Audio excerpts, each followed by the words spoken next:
This week on Mixed and Mastered, I'm talking with Dante Ross, a true legend in the music industry. Born in San Francisco and raised on New York's Lower East Side, Dante came up in the punk and hip-hop scenes before starting his career at Def Jam Records with Leo Cohen and Rick Rubin. At Tommy Boy Records, he worked with De La Soul and signed Queen Latifah. At Elektra Records, he built a roster that included Busta Rhymes, Pete Rock and C.L. Smooth, and Old Dirty Bastard. He's won Grammys for producing Everlast, Whitey Ford Sing the Blues, and Santana's Supernatural. Dante continues to shape culture through his memoir, Son of the City, and film work. This is Mixed and Mastered with Dante Ross. Welcome to Mixed and Mastered, the podcast where the stories of the music industry come to life. I'm Jeffrey Sledge, bringing you real conversations with the people who have shaped the sound of music. We're pulling back the curtain on what it takes to make it in the music business. These are the stories you won't hear anywhere else, told by the people who live them. This is Mixed and Mastered.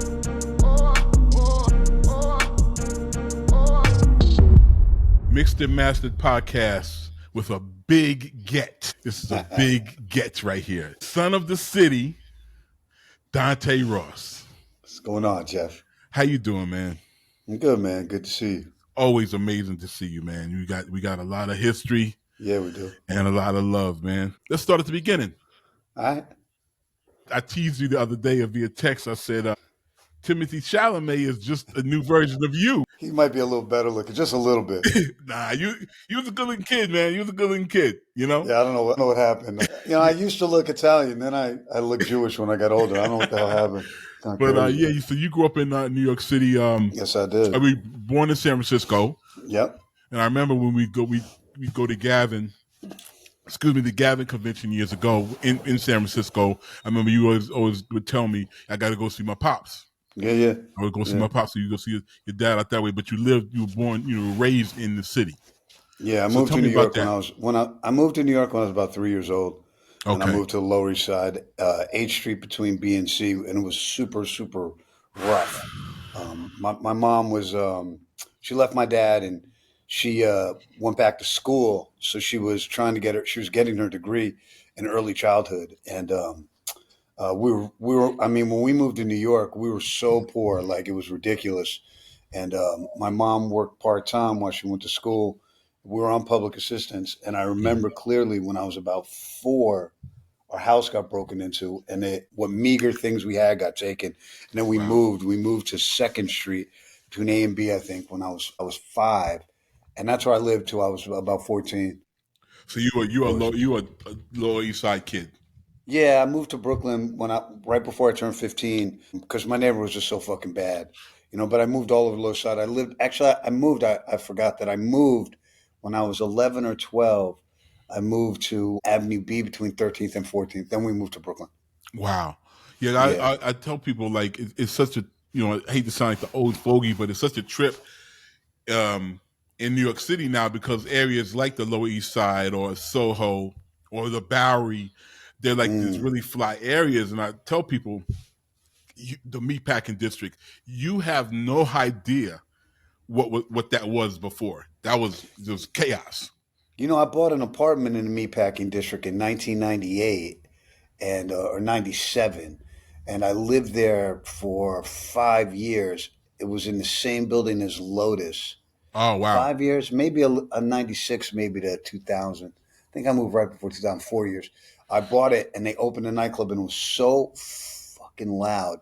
And it was a live-work loft. So I didn't have any zoning rights, so I sold it. But I actually made money because I sold it when the neighborhood changed, and I moved back to the Lower East Side. Yeah, I tell people, like, back then you go to the Meatpacking District and you could smell the meat. Like there was still meat on the street. It was greasy cobblestone and transvestite hookers and Dizzy Izzy bagels. That was it. I tell people because there would be blood literally in the street from the meat. Yeah. My studio was on Washington and Bethune, so I would walk every day down 14th Street to Washington Street. So it was like a 5 or 6 block walk. I used to go eat at Florent, and the neighborhood was nuts. It was, it was like no man's land. People couldn't believe I lived there. People were like, you really live here? I had a huge loft. So yeah, I could imagine. Tell me about the bug for music and how that started. I always loved music, since I was really young. I think it started with the Beatles, Mm, Chuck Berry, Elvis Presley. I like, for some reason, a lot, and I don't know why this is, but a lot of kids seem to like old 50s music, 60s music, And I remember I liked Elvis Presley, and my mom put me up on Chuck Berry. She mm, was like, "This is the real king of rock and roll." It was Chuck Berry. yeah. Because my mom was on. She was like on some like civil rights, Yeah, like yeah, yeah. political activist. She wasn't fucking with Elvis too tough.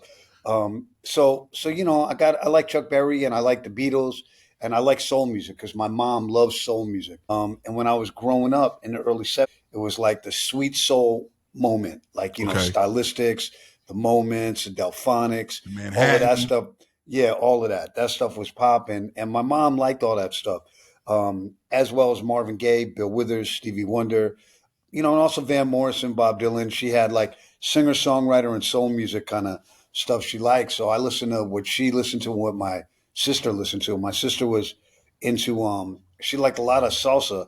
She was a salsa dancer.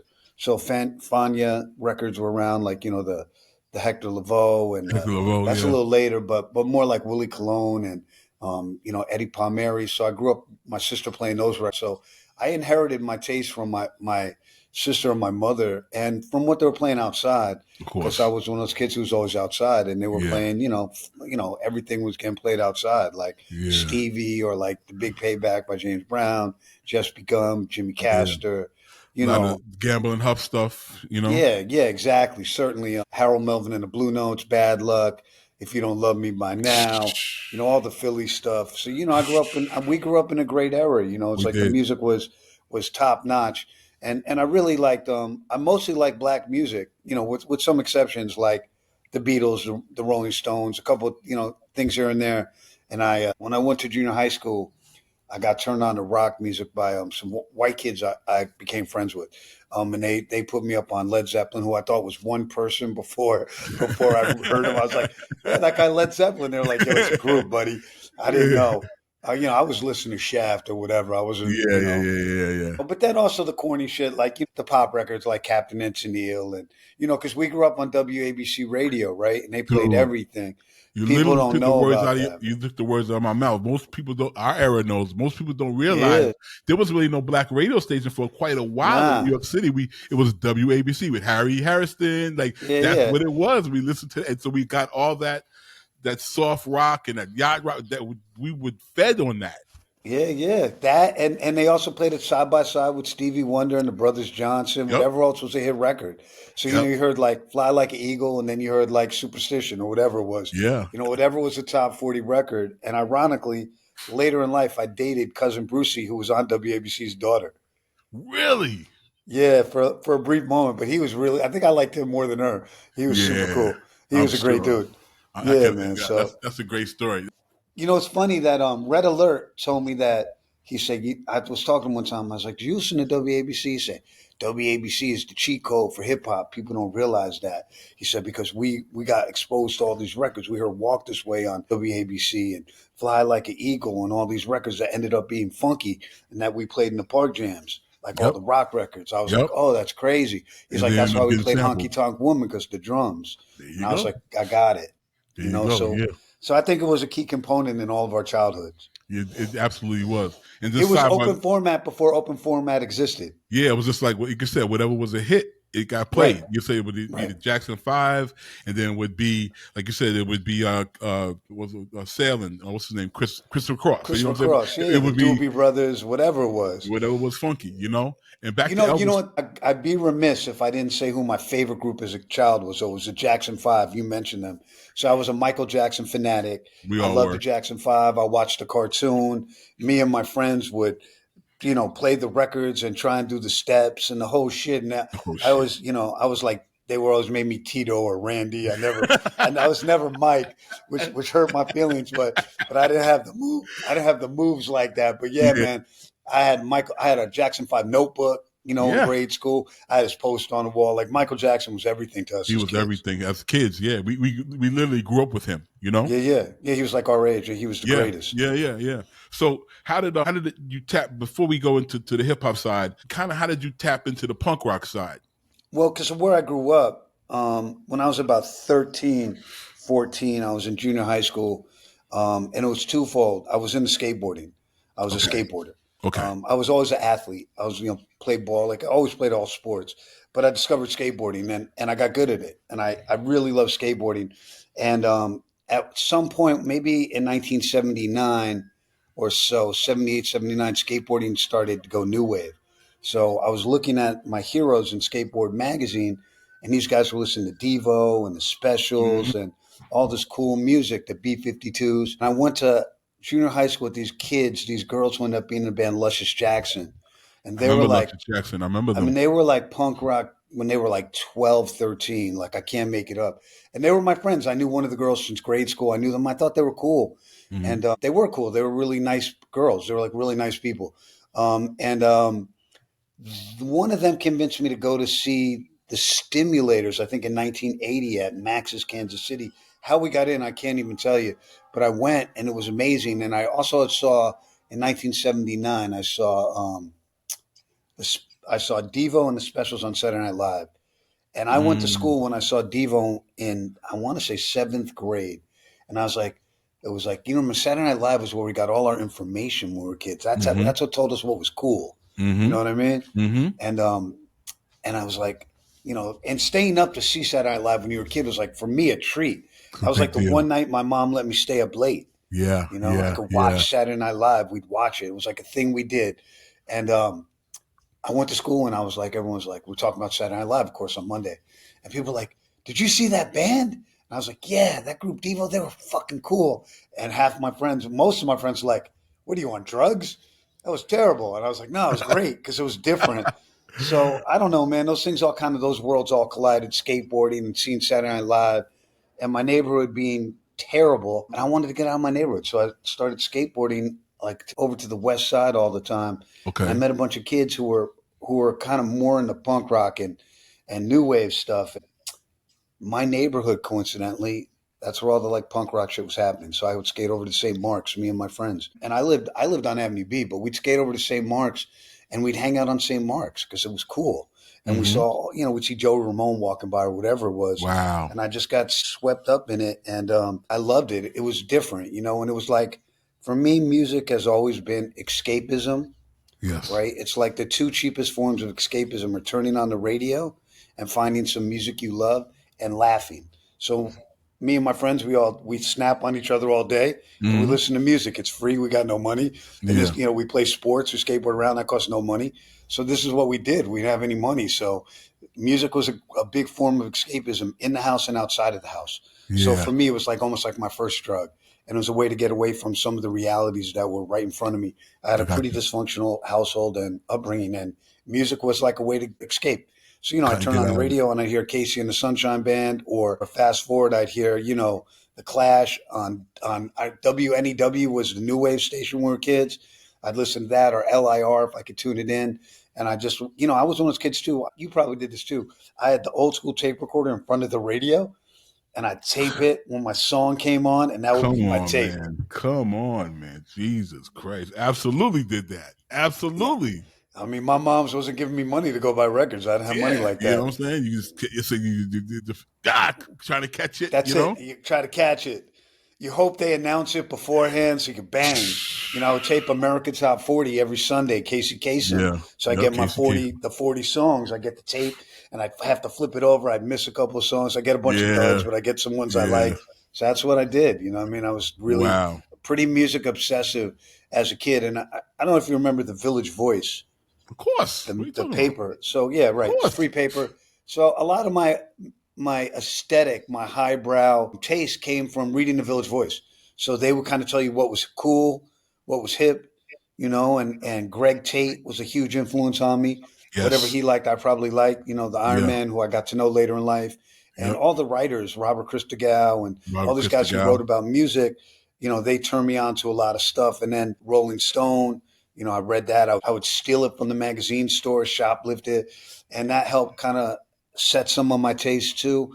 And also the back of the Village Voice, which people forget had all the listings of the clubs and who was Yes. playing Yep. and what was Yep. playing. And very early on, I found out how to get into clubs for free, how to get into shows for free. There was various ways. One way was to meet the band, and I was a kid, and they might let me in. The other was I literally do this. This is so crazy. Me and my friend John Potatoes, wherever he is right now, John, you're the man. We would go to the train station, and we'd beg for change to get on the train. Say we lost our train pass, and we would get enough money to buy tickets for a show and maybe like a beer or a little bag of weed. And this is what we did. Wow. And we did it all the time. Like all West 4th Street was the key place. So I could make Yes. literally in a day like $30, $40, which is like $1 million That's when you're a good kid. money back then, man. That's Yeah. great So, money back then. I spent a couple hours scamming, and then we'd go buy a ticket. Like I remember one of the first shows I ever went to, I went to see a band called Sham 69 at Haraz. It was a $7 ticket, and we went, and we were 14, and the doorman was like, "How old are you kids?" And I was like, "We got a ticket." You're like, me, I'm an asshole, even at Yeah. 14, and he's like, yeah, good. You're not 18. And I was like, he's like, "How old are you kids?" And I was like, 17. And he was like, "Tell me the truth and I might let you guys in." And I was like, 15, but I was 14. John was 15. And we had our skateboards, and he was like, "Oh, you guys are cool. Like, come on." And he You're was a going in doorman there. his name was Howie Montauk. He became a famous doorman. He had worked at Studio 54, but he was a doorman at Palladium and at Danceteria. This guy remembered me my whole life, always let me in everywhere, and that was like the holy grail, the cheat code. One of the Absolutely. early shows I went to, I think it was 1980 as well. I saw the specials at the Diplomat Hotel, or Hotel Diplomat in Midtown, and it was a $10 ticket, the most expensive ticket I'd ever bought in my life. And I went to that show, and those shows helped change my life. When I saw the specials live, I'd never seen anything that good in my whole life. That same year, I saw the Clash at the Palladium, cover of London Calling. Mm. And I wasn't punk rock yet. I was like a new wave kid. I had like a Tony Hawk haircut, you know what I mean? Like I was like, and like a striped shirt, which my then girlfriend, who's still my friend, never lets me forget. She was like, "You lived in that striped bowling shirt for like 2 years. It's like your only cool shirt." So I thought, and it wasn't that cool. Yeah, man. I started going to shows, and I started meeting people in bands, and I met doormen and dorm women, and figured out how to sneak in the back. And the age old trick to show up at sound check, wait for the band and offer to help carry their equipment Carry in, this shit and in. they'll put you on the guest list. Yeah. So that worked with like punk rock bands more than bigger bands.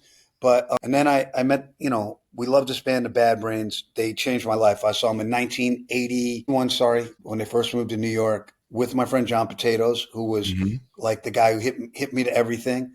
And shortly after that, I cut my hair off. I had like the new wave haircut, and I was like, "That's it." And I buzzed my hair, and I started following the Bad Brains around everywhere. I became friends with them. They had Wow. like, they were, me, the Beasties, the Girls in Luscious, the guys who ended up being the Cro-Mags. We were amongst their earliest fans in New York. We were a little too young for punk rock, so we caught the hardcore thing in real time. We Hmm. didn't, we were playing catch up with punk rock. They became our band, and from my love of the Bad Brains and going to see them like hundreds of times as a kid, I was just totally enveloped in punk rock, and it was beyond punk rock. It was punk rock in the sense of self empowerment. There are no rules. Do it yourself. Yeah. And that was really inspiring to me. I had the pleasure of being around them when they were making the Roar cassette. Jerry Williams, who engineered and produced it with them, showed me what a compressor was, a limiter. Mm. I was like, "What is that?" And he explained it to me really patiently.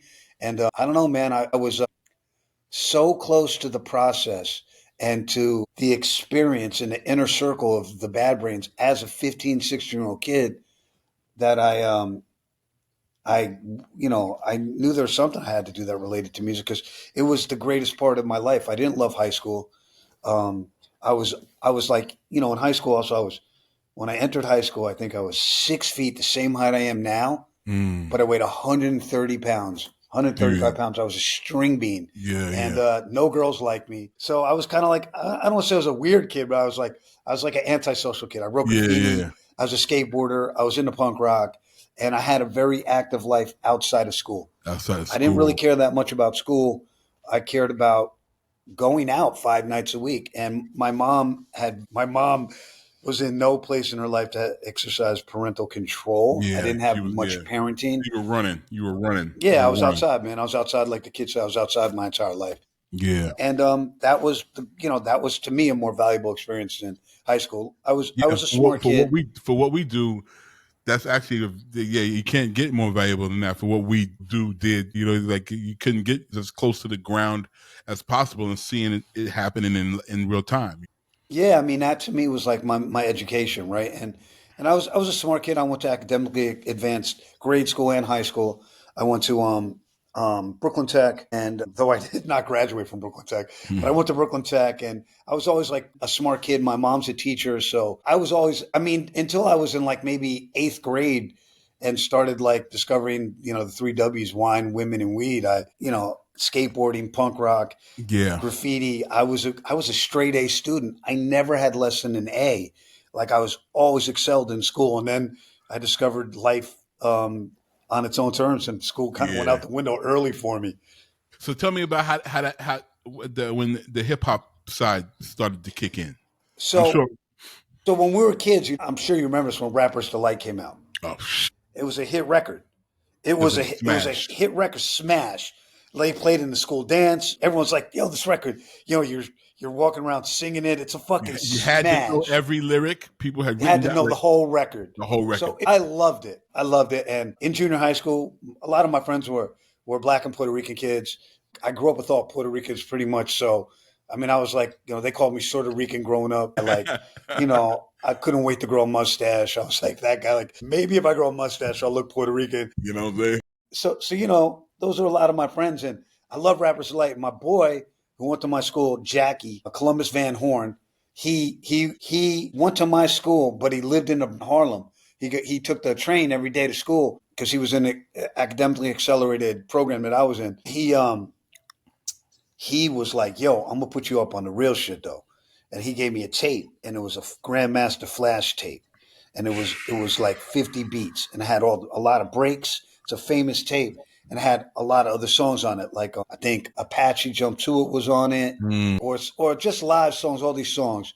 And that was the first thing. And I took that tape and I did my tape to tape, and I had it and I copied the tape, and always liked it. But then life being what it was, I got into punk rock and stuff. But so in England they had like dub, all the punk rock dudes listen to dub. What people don't realize is that the early adapters to rap music outside of Black people who weren't from Manhattan, lower Manhattan, were white new wave punk rock people. And we'll be right back. Ready to launch your podcast? Merrick Studios offers comprehensive services, from concept development and seamless production to strategic marketing and monetization. Let your story take the mic. Visit merrickcreative.com/studios and let's get to work. Master the art of lyricism with Pendulum Ink, the first school for rap. Learn elite techniques through immersive lessons, real-world exercises, and guidance from hip-hop icons. This is where MCs sharpen their skills and glow boldly on the mic. Ready to level up? Visit pendulumink.com and start your journey today. And now, back to our show. The first white people in America to love rap music, right? We listen to rap alongside punk rock. We listen to all these groups. We listen to, I remember Jimmy Spicer, the Super Rhymes, loving that. Oh, yeah, Jimmy Spicer, all those. Jimmy Castor, Jimmy Spicer, my fault. Yeah. And I'm loving all those records that are coming out, right? Super Rhymes, and so we're into new wave and punk rock, and those records are also rocking, and those are like that's like the other music we're listening to, right? And as graffiti leaves the trains and comes into galleries. I'm a graffiti guy. The Tom Tom Club make Genius of Love, 1981, Blondie's Rapture, 1980. It's like a cosign to all of us. And we're digging this music. The Message comes out, all these records. We loved all this shit. So we were listening to the Bad Brains and we're listening to, rap records like Funky 4 Plus One More, that It's the Joint and all these records. We loved all that. That was our shit. So we're side by side listening to it. And then punk rock, like we were the kind of kids we never wanted to necessarily follow. We always wanted to be ahead, like me and the group of guys I fell in with, including the Beasties, but a bunch of other kids too who lived downtown. They all lived in this building, Westpath, the Westpath crew. They were like my boys. We wrote graffiti, we skateboarded, but we got in a lot of trouble together. We were just all a bunch of crazy kids. And we, as punk rock got corny and skinheads started showing up around 82, our energy shifted and hip hop became more of our focus. And I went to the second party they did at Negril, which became the Roxy Wheels of Steel party. Wow. Ramal Z, who I knew, told me to go. I went. I saw him at the Fun Gallery. So, all of a sudden we kind of went from being these kind of punk rock kids. I was a skateboarder to being kind of fresh. And we mixed our styles up. So we'd have fat laces and like a Clash shirt on. And like, maybe wear a trench coat, but we had like a hat sideways. You know what I mean? So we're mixing and matching. And it became kind of a style for lots of people. Yeah. And I think what was really cool about the early initial hip hop world that I fell into was how accepting people were. So I felt like, it's just weird to say, but punk rock guys were less accepting than the people who are in the hip hop, the mostly Black and Spanish cats who were living the hip hop world. So, and people greeted us with open arms in a way. And it was a real cultural exchange. And I feel like it was inspirational, not appropriational. So if that makes sense, we were inspired. Sense. And I feel like also New Wave inspired or influenced some forms of hip hop, certainly Soul Sonic Force, Kraftwerk and things of that nature. So, there was like this cultural exchange going on, and me and my friends were smack dab in the middle of it. It was like the greatest blessing ever. And for me, because I grew up on the Lower East Side, I know how to move. So I'm comfortable anywhere. You know what I mean? I'm never uncomfortable being the only white guy anyway, because I was the only white guy on my block for my whole life. So what did it matter to me? I was like, I had great training for my future career growing up the way I did. So, I just fell into it and I loved it. And we fast forward a little bit. The Beastie Boys made Cookie Puss, which is kind of a joke record, but like, homage, joke, tongue in cheek. And they link up with Rick and they end up in the middle of all this stuff. And I hold on to their belt loop and just go for the ride. Cause just go for the ride. I want to do something, I'm trying to figure it out. And I got lucky enough that they let me hang on. Wow. So, that was really it, man. Now I read that I didn't know this about you. I didn't know you were Eric B. and Rakim's roadie? Road manager. I was. I need to hear. 21 years old. I need to hear a little bit. I had no idea you did that. Yeah, it was crazy. I mean, like I met Ant Live and Eric and Rakim at Rush. I was working there in my early 20s. I was 21, I think, or 22. This is the craziest. So the Beasties start to get famous. They take me on one of the tours. Well, I went on one of the runs, but I was a waiter. I was waiting tables when they came off tour, and I was making really good money. I was like a baby model waiter, troublemaker, always in the middle of some shit. But like I modeled for Agnes B. Tortilla Flats in the Village and a place called Gulf Coast. They were like super trendy. Wow. I was making like 4 nights a week. I make like $1,000, $800 cash. Which was like crazy money back then. That's crazy. So I left my job at Tortilla Flats to make $210 on the books, which amounted to $160 a week at Rush Productions. Wow. So I made a huge sacrifice. Sean, the captain, got me a job there. Lior liked my girlfriend at the time, but she wasn't feeling him at all. And he was more interested in her than me. But then somehow, I guess he got interested in me. My phone is ringing and it's not near me. I'm not picking it up. So if you hear it, okay. I'm trying to ignore it. It's all good. So he hires me. I get my job at Rush Productions and I meet everyone in the world in hip hop because the hip hop world is about this big. It's like this big. And Rush Productions and Def Jam are the nerve center of hip hop in downtown Manhattan. And as we know, in the early 80s, probably always like this. Fuckers love to come downtown and do some Brooklyn, do some Harlem from the Bronx. You feel exotic, right? Yeah, Yo, I'm yeah, gonna go yeah. downtown. I'm going to the Ville. Going I'm gonna go to the downtown. Ville. Hang on. Yeah, I'm going down. I'm going to the Ville. I'm going to West Ford. I'm You know going what I to mean? hang It's just out like, downtown. yeah, Yeah. you just want to feel it, right? It's Yeah, like yeah, it's yeah. different. It's not dangerous. Yeah. You know, there's beautiful women walking around. It's like Models a and fashion. shit. You can Yeah, flex. You can wear your fashion. uptown shit downtown, and no one had it. You're extra Yeah, fly, and you might exactly. pick up some fly shit, bring it uptown, and be like, Absolutely. look at this. You know Look about at this? Yeah, you don't know about this shit. Yeah, exactly. So so it was part of that too. So everyone's at Rush, Def Jam, and I meet everyone. I meet, Chuck D, and I meet Red Alert, and Chuck Chill Out, and Stetson Sonic, and I meet everybody. But Eric B and Ant Live take a real liking to me. Okay. I don't know why. They were fucking with me though. They was fucking with me heavy. I guess I made them laugh. Plus, I would always go to Latin Quarter. So I was always at the Quarter. And that was like, so I'm in the middle of the two nerve centers of hip hop in New York. There's Rush Productions, Def Jam, and the Latin Quarter. So I'm running around, and those guys took a shine to me, and Leo was like, "You were going to go on the road with Eric B and Rakim." So I did. Oh, and that was what it was. Yeah, which was cool. And I am friends with Rakim to this day. Yeah, well, I've met. I don't know. I can't say I know him, but I've met him a couple of times, and he's a gentleman. He's a gentleman. He's a great dude. He's the greatest dude ever. Performed on my 51st birthday. Wow. Yeah, he's one of my. Every time he's in LA, we talk all the time. He's great. He's Rakim. Yeah. He's the Rakim. Most. Yeah, he's rock. He has the aura. Like there's not much more you could say. He's got a nobility to him. That's Rakim. So exactly. So that led you into your first gig. What did you say? That led you into your first kind of official gig in music. Well, that was so I was a messenger at Rush Productions.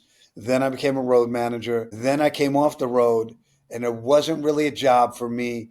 Leor stuck me in Norby Walters, which was a booking agent. Yes. Norby Walters is our agent. Kara Lewis. Yeah. I worked for Kara Lewis. Yeah. It was the worst job I ever had.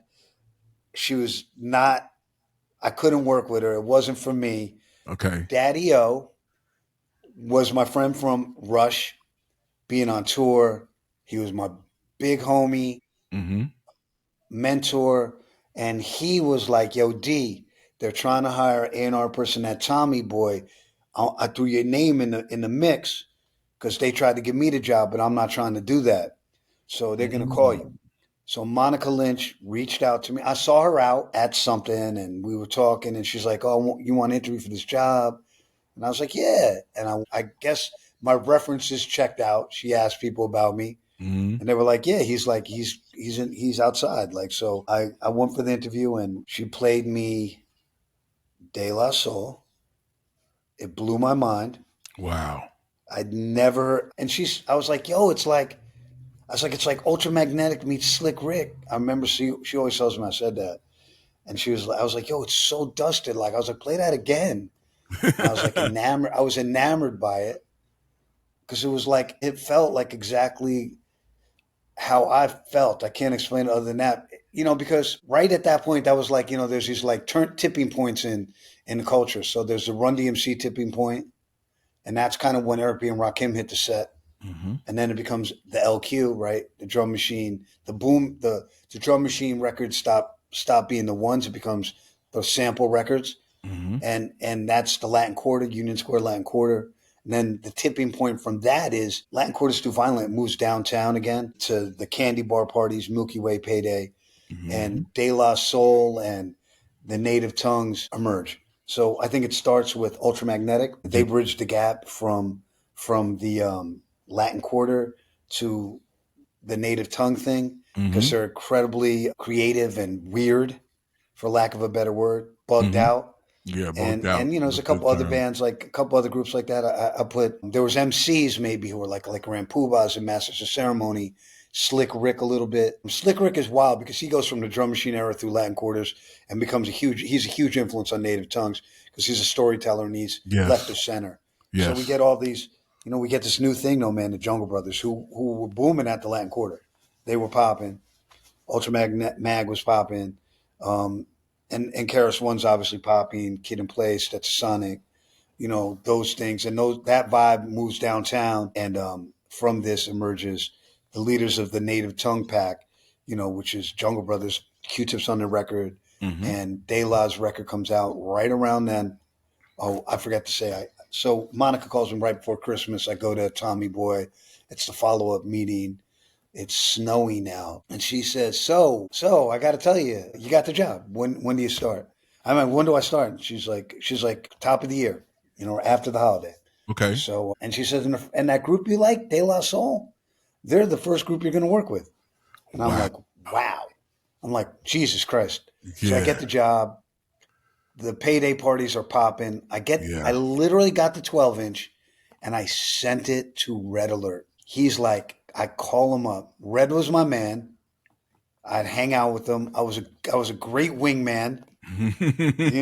Red used to call me James Dean. He was like, James Dean, where we going? I would call Red. This is so crazy. The world was so small back then. My Saturday night or Friday night I go to the Quarter. Saturday I might call Red and be like, or Red might call me and be like, I live on 108th Street. He lived on 116th. Yeah. Adam Clayton Powell. I'm on Broadway. And he's like, James Dean, what's going on tonight? I knew all the downtown parties. We might roll out, So I'm hobnobbing with Red Alert, the most important hip-hop DJ in the country. Absolutely. I'm 22, 23 years old, 23. He's my guy. And I had the pleasure. This is so I knew Red, and I'll go to the Quarters, and Red see me at the Quarters. He was like, come upstairs. He didn't want me walking around downstairs. It's too crazy. It was a little intense. It was wild. The thing that was great is I had nothing to steal.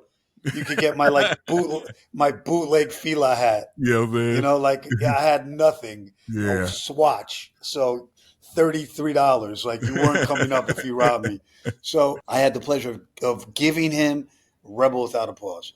So I gave him the 12-inch because Hank and them also worked at Rush. Hank was Bill Adler's assistant. Yes. And he knew I would go to Quarters every week, and he gave me 2 test versions to bring to Red. And I brought it to Red, and Red, I got there early, and he played it in headphones, and he was like, yo, I'm fucking with this. And I didn't know that meant he was going to fuck with it that night, but he played it that night, and people went nuts. It was one of those records for like 2 seconds. I don't know what time it is. Yeah. People were like, and then it hit, people went bonkers. Crazy. He played on the radio next night. Red Alert was like A to B, like as quick as it could be. Yeah. From the club to the radio. From the club to the radio. Yeah, if it worked in the club, it went to the radio. I sent him, I messengered the De La Soul record to him. Okay. Messengered that day. Wow. And he called me, he said, I like this. He played it the next day. Played it the next day on the radio.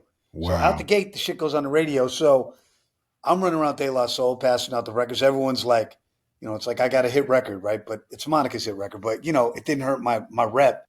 You didn't, yeah. And I'm working at time, and I'm with them all the time. We're running around. I took them to L.A. the first time they ever went. We do a show. Wow. We did a show.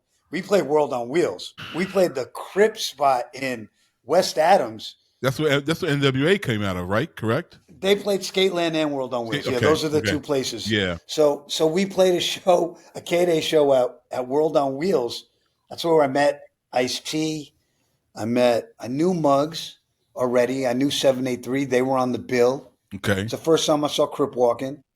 Wow. First time we saw rap violence in California. There was a big fight, and then I went outside and they locked us in the club. Dudes were shooting. Wow. Outside. It was crazy. Me and Paz almost got arrested for jaywalking. We didn't know he couldn't jaywalk. Yeah, he can't jaywalk in LA, yeah. We didn't know that. And I don't know, we had a blast. We stayed at the Holiday Inn right on Highland. It was a bummy ass hotel. For us, it felt great. And we saw the Beasties. They met the Beasties. It was cool. It was super fun. Yeah, we became really tight. And from going to the Quarters is where I met 45 King. I saw 45 King, I want to say at the Latin Quarter when I'm working at Tommy Boy. I would literally go Latin Quarter to Payday back and forth. Latin Quarter's dying down when Payday's popping. But we still went. And I saw 45 King at the Latin Quarter one night. And Saturday night was payday more. Friday night is Latin Quarters. And the difference is Latin Quarters, there's like 3 white people there, like 2 of them work there. 4 white people, Search is there, me and Search. Yeah. And me and Pete went there too. Me and Pete Nice, who were super tight back then. But there's very few white people who don't work there. And downtown is, all kinds of people, eclectic and beautiful girls. And there was way more dudes than girls at the LQ. There wasn't a lot of girls there. Yeah. Though I did have a girlfriend or 2 from Latin Quarter. I cannot lie. Right. I'm a equal opportunity employer. I have a easy criteria. I like girls that like me. Yeah, exactly. What kind of girl do you like? The ones that like me. The ones that like me, exactly. I don't really care. Yeah. So, I'm 45 King. I met him there. He knew who I was, which was really weird. I don't know how he knew that. And 2, he didn't look like he should be at the Latin Quarter. No. He looked too nice. Yeah, he was like a nerd. He was a nerd. Smiley guy. He had little fruits and berries in his hair. Yeah, exactly. He had the big studio monitor headphones around his neck. Yeah. And he was like, "Yo, Dante Ross." I was like, "Yeah." He's like, "You want to hear some shit?" I was like, "Yeah." I was like, "Who?" I was like, he's like, he's on 45 King. I was like, "You're the 45 King?" I was like, "No way." I was like, "Huh?" And we went upstairs and he was like, "Yo, you want to hear some shit?" I was like, "Definitely." And he pulled out his Walkman, and he used to have one of those label guns. He labeled everything. Yeah, yeah. His shit said "Property of the 45 King" on his Walkman. Wow. So weird. And then he handed me his headphones, which were soggy. He had the soggy headphones because he'd been listening to them. The sweaty headphones. Yeah, that's why DJ never use anyone else's headphones. Yeah. And I was like, I always used to tell him, "Yo, I remember when I first met you hit me with the soggy," and they smelled like a little bit like activator. Like sweat and shit. Yeah, sweat and activator. Yeah. But he played me a bunch of shit. Heat. And I was like, "Come see me on Monday." So, come to the office. So 45 King called me with Fat Five Freddy and they started playing me. I had a speakerphone. That shit was hot back in the day. The speakerphone. Yeah. I was like, "Yo, I got a speakerphone, a beeper. Hand free. I'm ill right now. And my office was the old mail room that still had bags of mail in the corner. I didn't have a stereo. I had a boombox on my desk. That was what I listened to. And him and Fat Five played me a bunch of joints over the phone. They played me Wrath of My Madness over the phone. And wow. I lost my mind because you remember when like dancehall and rap were like brother sister. They were like cousins, like best friends, right? Yes. So and that was when all the ill dancehall records were dropping, One Blood and you had to play that in the club. That got played. All the joints, like all the early stuff, even before Shab, it was like all that shit was getting played though. Agony and Pinchers and Bomb Bomb by Tiger, all those records. We were loving all that shit. Red played that stuff every week, and he did. People were doing that. Masters of Ceremony had everyone had their reggae hip hop joint. Right, that's right. What's his name? Don Barron. Don Barron. Yes. The diddly did. That's where Heavy D got the diddly diddly. Absolutely. He took that from him. Absolutely. He took it from Eka Mouse. So but so I liked all that shit. So. And I heard Wrath of My Madness, and I was blown away. So I was like, "Come in office, bring all your groups." So I don't know why Fab Five was not at the meeting when they showed up. I've never asked him. One day someone will tell me why. But they came to check me, and it was a bunch of the Flavor Unit guys and Latifah. And they started playing me joints. And they played Wrath of My Madness, and I knew it was the shit. They played me that and Princess of the Posse. And Monica came in. Her office is next to the conference room, and she said, "Dante, can you come in my office?" And she was like, and we went over. She was like, open mouth. I was like, "We have to sign her." And she was like, "How did you know?" And she was like, "Yes, like great minds think alike." So we knew we were going to offer a deal, and she looked like $1 million. She had a dashiki on, she had the bob, she had the door knockers, basketball shorts, floppy socks. She's a ball player. She was a ball player back then. That's right. Yes. She was an all-county ball player. Yeah, like a legit 100%. Ball player. Absolutely. She was nice. Yeah. 100%. I was like, "Hey, we want to sign you." And she was like, "For real?" And I was like, yeah, we're going to sign you. Like, we want to sign you. And we went to, Tommy Boy was on 91st and 1st. Mm-hmm. I lived on 87th.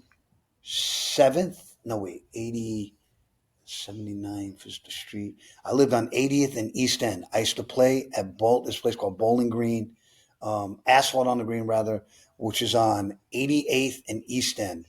And it's near the Tommy Boy office. So I played ball there outside all the time. And I was like, what do you guys want to do? They were like, yo, we want to go smoke some weed. I was like, let's go down to the park. And we went to Asphalt on the Green and we smoked weed and played basketball. And she was nice. And I inadvertently knew Latifah, who was with them. He knew people I knew. My man Tahim lived in Jersey. This is how small the world was. And he was like a sideline member of the Flavor Unit. So, and Lord Ali Baskey was his friend. So it was Latifah was there. I want to say Apache, a bunch of them. God bless Apache. Chill Rob G wasn't there because I might have signed him if he was there. Yeah. If I heard the quarters in session, I would have signed him, I think. I'm sure. Because I love that record. But there was a bunch of them there. Marky Fresh, who was a sideline member. They kicked him out, kind of, or rest in peace. He was disowned at some point. But that was the crew, and we ended up signing her. We made Richard Grable, who I still am friends with to this day. Richard, I hope your health is okay. I know you had a scare during the pandemic, and you were having some health issues. Richard Grable was the lawyer. He had a relationship with Tommy Boy. We did the deal, and we went and we mixed Wrath of My Madness, Mark the 45 King. He, instead of he wanted us to take his advance and get him a sampler instead of his advance. So that sounds around the so same much price. like something Mark would do. That like little. That's Mark. 100 zillion%. And I went to Sam Ash. I picked up an Akai S900, which Tommy Boy paid for under PO, and I took the bus to East Orange, where he met me at the bus. I took the bus from the Port Authority with the sampler, and he met me at the bus, and we took another bus to his house. I've been to his studio already. His studio was in the basement of this house. He had a diner, like a diner booth in there, a phone booth, a turnstile. His setup, he had a 1/4-inch tape machine, a little board, and he set up the S900 and started figuring it out. Getting busy. And he used it to redo some of the stuff on Wrath and Princess of the Posse. He plays the bass line on Princess of the Posse by hand on the M1, which a lot of dancehall records were using. And we took the tapes and we recut the entire record using the S9 and everything else. His sequencer, I'm trying to remember what sequence he used, but we recut it at Calliope. We mixed it and we fumbled the mix on Wrath of My Madness. We had to mix it twice. And I don't think the mixes were any better than the demos. I think a lot of times he didn't have it. He didn't have, we couldn't master off a cassette. We should have figured it out, but I think they were better. And I always being, I was young and I was like the A&R guy, I had to do something on the record. I convinced Mark to use a little sample from someone I won't mention because maybe someone will hear this and go back and try and sue him. It's never been cleared, but a little horn stabbing it for the breakdown in Princess of the Posse. And actually, they were like, oh, that's dope. That actually works dope. So they used it, and those are the records. We pressed it. Once again, we got it right during New Music Seminar. I walked around with them, and Red Alert, again, played it the entire week of New Music Seminar. So it took and off. We walked out of New Music Seminar with a hit record. Yeah, because after New Music Seminar, everybody goes back to where they're from, and they bring it with them. Right. And every party that Red DJ'd at, which was pretty much every party, he played it. And he's playing the A and the B side. Wow. So I'll shut up. Ask me questions. That's how it started. Good. I got a lot more questions, so I'm gonna ask you. But it's real funny when I talk to you. When I talked, I did Faith. Faith was on here too. Faith Newman, and a couple other people. It's so interesting how we were all in this world, and as I'm listening to you, you and I were like, I don't know, parallel's the right term, but we're like Red Alert. When I worked at Wild Pitch, Red Alert's office was in that building. So I remember. that's why I had a relationship with Red, and then Mark would be up there because of Red, and so like, and a lot of and then True Rob G was signed to Wild Pitch. So like, yeah. Was someone else from Flavor Unit signed to Wild Pitch? Say it again. Was someone else from Flavor Unit on Wild Pitch, or just Latifah? This cut's got flavor, and that's how I knew 45 King really. Exactly. That was banger. Exactly. And, Shakim was the manager. Remember, Shakim wasn't in the picture when I signed him yet. Okay, he came in later. He was at Rob when Rob was on Wild Pitch. Crazy. Yeah, crazy. Yeah, and then not to cut you off, and then one more thing, and then Apache was around, and it was just kind of all this cross pollination, I guess, with lack of a better term. We were all kind of doing. And Patrick Moxie, who managed Gangstar, he did the Candy Bar Party. He did Payday. So like it was all these kind of replaced me at Rush when I left. See, there's all these like kind of people just crossing paths for the love of the music, and because none of us were making shit. It was for the love. I was making. When I worked at Tommy Boy, I sold weed out of the office. And I had a gun, and Monica seen the gun one day and was like, "Don't bring that to the office again." Yeah. I had my little 380. Life was different. Yeah, Red opened a lot of doors for a lot of us. Oh my God, man. I love Red. Like I always say, we got gatekeepers. He was a door opener. He was a door opener. He opened the gate. He's opening the gate for everybody. Yeah, absolutely. Funny. Oh my God, we could talk. Funny quick story. I've never told this. So I was living in Harlem, and I heard this music one time because back then the vendors would be along 125th Street. Right. And playing music, selling clothes. There was the length of it. You remember. So I heard some vendor was playing this music, and I was like, I kind of like this. This is kind of cool. And I found out what it was, and I went to Red because he knew everything. And I said, Red, I heard these guys call like mob style. I kind of like this thing. Mob style, for those who don't know, was real drug dealers, including AZ from Paid Full and them, Gangsta Lou. These guys are real. And I told Red I wanted to sign him, and Red refused to set up a meeting with me.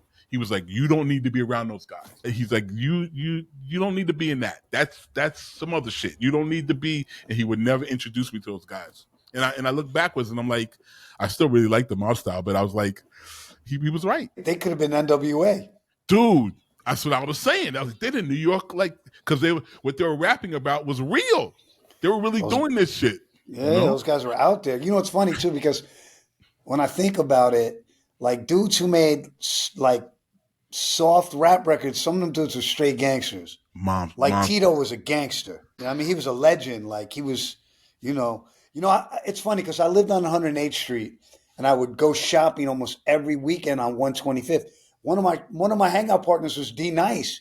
He would drive down, and we'd get in his whip, and we'd go up to 125th. We was messing with these girls, my homegirl Lita, and we would run around and go shopping on 125th.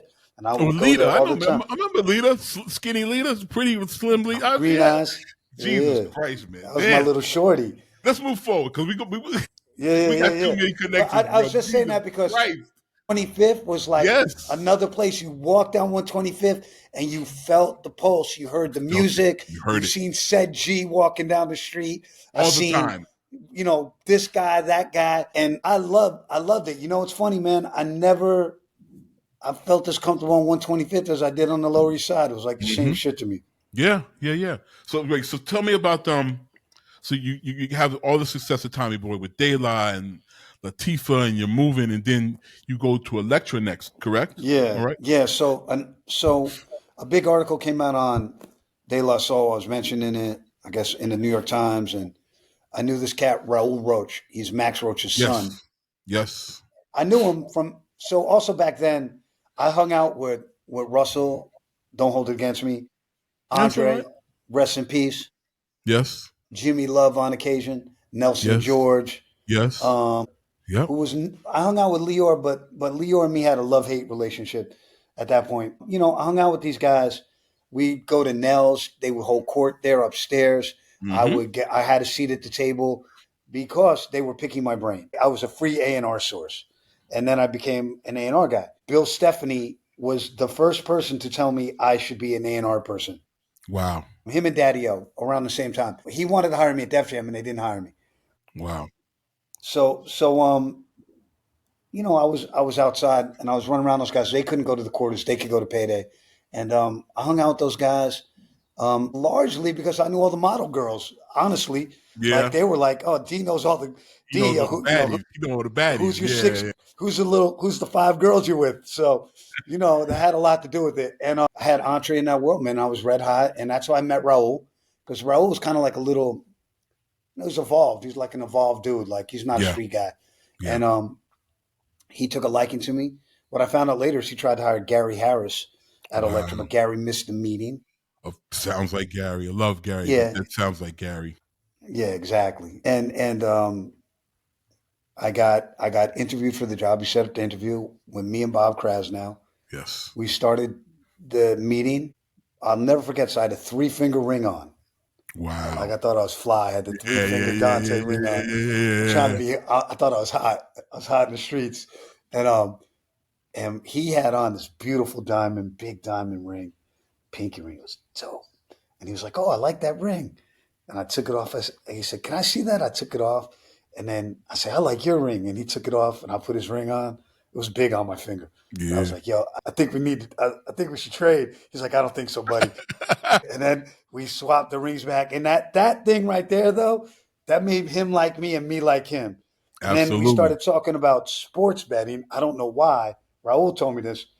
And he said, it was like around the time of the NCAA tournament. Who do you got? I said, "I don't bet college basketball." He said, "Why?" I said, "It's too unpredictable." I said, "I don't bet college basketball. I bet football." And he started laughing. And then I had a follow-up with him. He liked me and he wanted to meet me again. He was, and he was like, "Hey, he's like, "Do you like any other music besides rap music, black music?" And he gave me his resume. He had signed Parliament. He worked with George Clinton closely. He was a G. Bob Krasnow was a G. He had been a street dude. So he's from East Cleveland. He was a tough Jewish dude from East Cleveland, worked for James Brown, was his road manager, worked at King Records. He started his own label, Blue Thumb Records, in San Francisco with Tommy LaPuma. He had a ton of great records he put out, including the Crusaders. Wow. Like a thief in the night, he sold the catalog behind Tommy's back for like all this money. They fell out and he sold it to Warner Brothers and he went to work at Warner Brothers. Him and Tommy had fallen out for like 20 years, but they patched it back up because Tommy worked with me later on. So Bob, he asked me about stuff and he's like, I just signed this band, the Pixies. And I said, "I love the Pixies. That's the best alternative band in America." And he was like, "How do you know that?" So I used to love punk rock. And the Pixies are like for that kind of music.